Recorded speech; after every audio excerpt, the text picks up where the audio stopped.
ძალიან სასიამოვნო თემაზე ვისაუბრებთ. ხელოვნებაზე, სიმღერაზე, განსაკუთრებით, ესე იგი, ოპერაზე, რომელიც არის ალბათ სასიმღერო, საშემსრულებლო აი მიმართულების წერუვალი, ხო, კლასიკური მუსიკა და გვინდა წარმოგიდგინოთ ჩვენი სტუმარი, საოპერო მომღერალი, სოპრანო, ლინა ციკლაური, ლინა დილამშვიდობისა.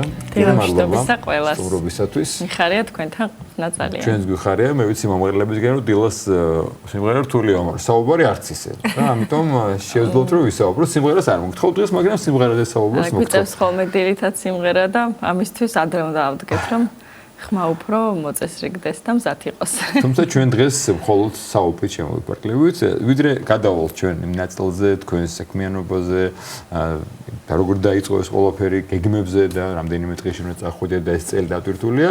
აი, განსაკუთრებით ბოლო პერიოდში ჩვენ საუბრობთ სანამ ეთერში შევიდოდით, დიდი ხმაური გამოვიწვია ქეთო და კოტემ, რომელიც რამდენიმე წელია დაიდგა და მახარებს თავისთავად, რომ ეს ინტერესია ოპერის მიმართ და ქეთოს ერთ-ერთი შემსრულებელი იყავით თქვენ ნახეთ ეს არაერთი კადრები და ამით მინდა დავიწყო. ეს იყო პირველი სპექტაკლი ჩვენ საოპერო სცენაზე, როგორც ვიცი, ხო, სპექტაკლში პირველად თქვენი როლი, რა გამოცდილება იყო? რა შეგძინათ? როგორი იყო თქვენი ემოციები? იმიტომ რომ მაყურებლის ვიცი, სავსე იყო, ადგილს ვერ შევედი და მართლა მოდებული იყო ყველას ერთად ქეთო და კოტეს კადრები. ესე იგი, ქეთო და კოტა იყო პირველი სპექტაკლი, რომელიც შევასრულე ჩვენი თეატრის სცენაზე.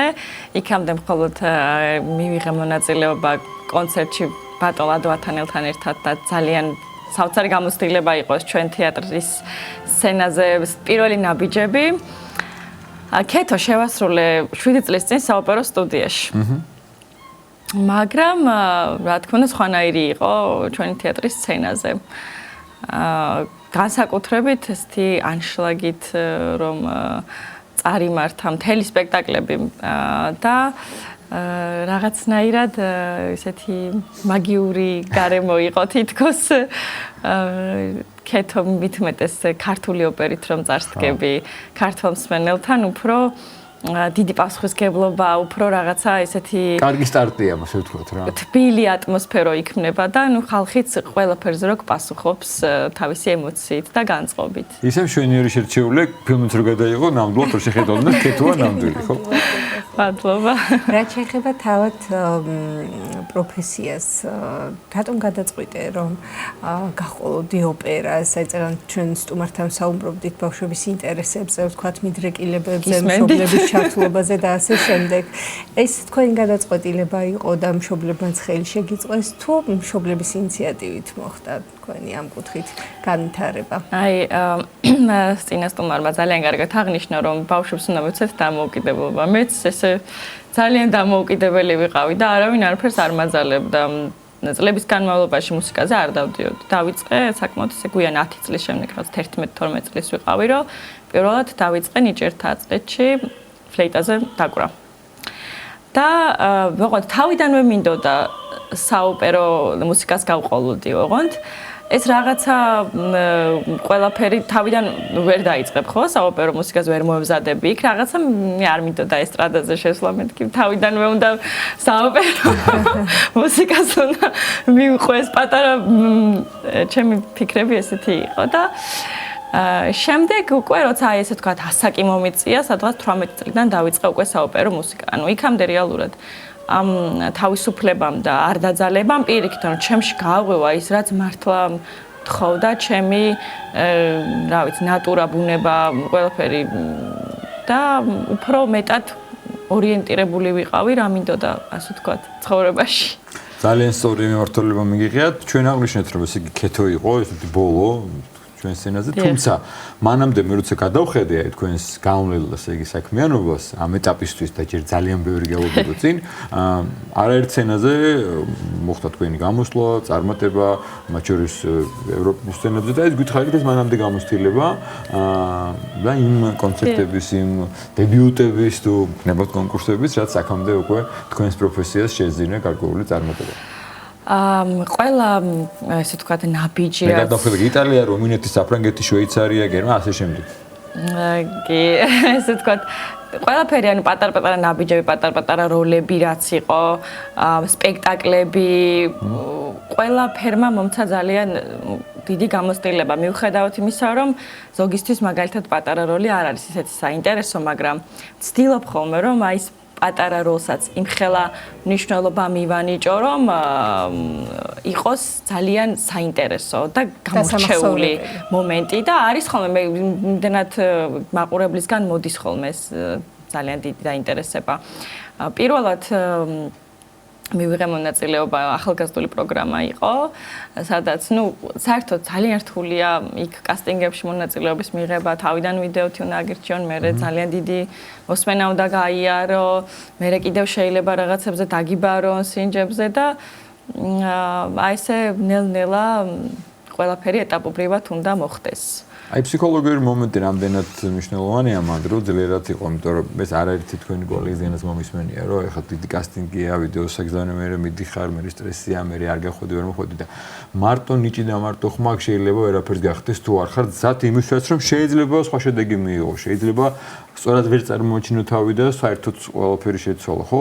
და არ არის ადვილი ხა, მარტივად ხო ხო, რეალურად ჩვენ მუშაობთ, რა ვიცი, მთელი ცხოვრება ხო, რაღაც მთელი დღე ღამეთ რო გძინავს ზოგჯერ შეიძლება დაგვესიზმნოს რაღაცა ნოტი როგორ უნდა ავიღოთ და რაღაც როგორ გავაკეთოთ და მე რეალურად ვეჯახებით იმას რომ აი 5 წუთში უნდა მოხდეს ამ ყველაფრის ჩატევა რაც შენ გააკეთე ეს მთელი თვეები რაზეც იმუშავე და ძალიან რთულია ფსიქოლოგიურად მე შევცვალე მიდგომა ბოლო წელს ალბათ და ესე ვთქვათ გადავწყვიტე რომ აი უნდა მიმეღო სიამოვნება რასაც ვაკეთებდი და აი მივხვდი რომ მე რაღაცნაირად ბედნიერი ვიყავი სცენაზე მაყურებელიც სცენელი ჟიური ისიც განიცდი და სიამოვნებას და ამას ვცდილობ ხოლმე რომ აი ყველას ვინც მეკითხება ხოლმე რჩევას ასე ვთქვათ უთხრა ხოლმე რომ აი პირველ რიგში შენ დაინახე შენ რა გაქვს ის შენი საუკეთესო დამახასიათებელი ხმა, მოძრაობა, სამსახიობო ნიჭი და იმაზე გააკეთე მეტი აქცენტირება, იმიტომ რომ ჩვენ პირიქით ვაკეთებთ ხოლმე შეცდომებს ვუკვირდებით და